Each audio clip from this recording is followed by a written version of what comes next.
talking about safety in Tokai Forest. Now, I mean, it's not isolated to Tokai Forest. The whole Table Mountain range is something that is at times very sadly targeted by criminals. And just a couple of things. I mean, they outlined 3 separate incidents, 2 people held at knife point separately, and then there was one involving, I don't get this, but it says 2 people walking dogs got into a physical altercation. There was an altercation that turned violent. One of the individuals struck over the head with a bottle and then pepper sprayed. Good grief.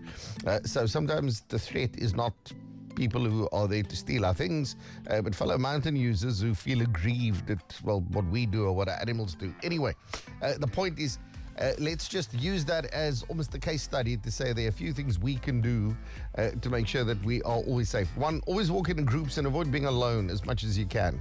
I mean, there's safety in numbers. There have in the past been groups that have been attacked, but I mean, come on, it's less likely. If you're 6, 8, 10 people strong and there's a guy with a knife, I don't know, some of the other, maybe he's going to target somebody else who happens to be walking alone, or perhaps just 2 or 3 people together. Always stick to peak hours.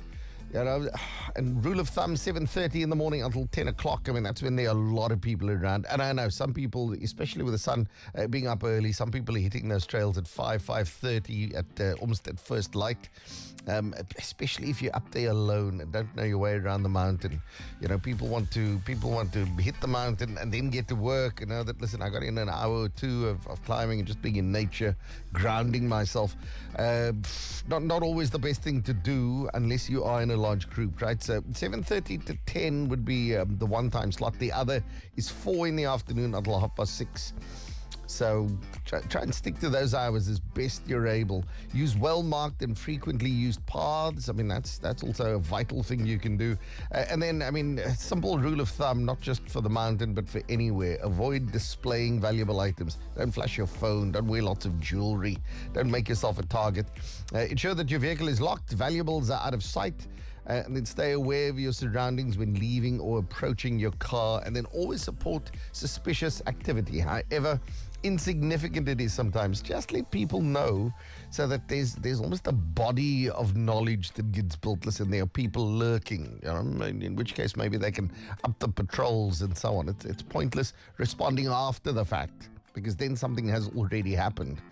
But if you can alert whoever is managing a facility or an area, or just even the local police, to say, listen, I was there were these guys, they were loitering, they clearly are up to no good, then perhaps, preventative and preemptive action can take place. So there we are. Listen, it's not just about the mountains, but I think these in fact can be used as solid rules of thumb just around trying to navigate the festive season safely at some of our tourism hotspots, okay?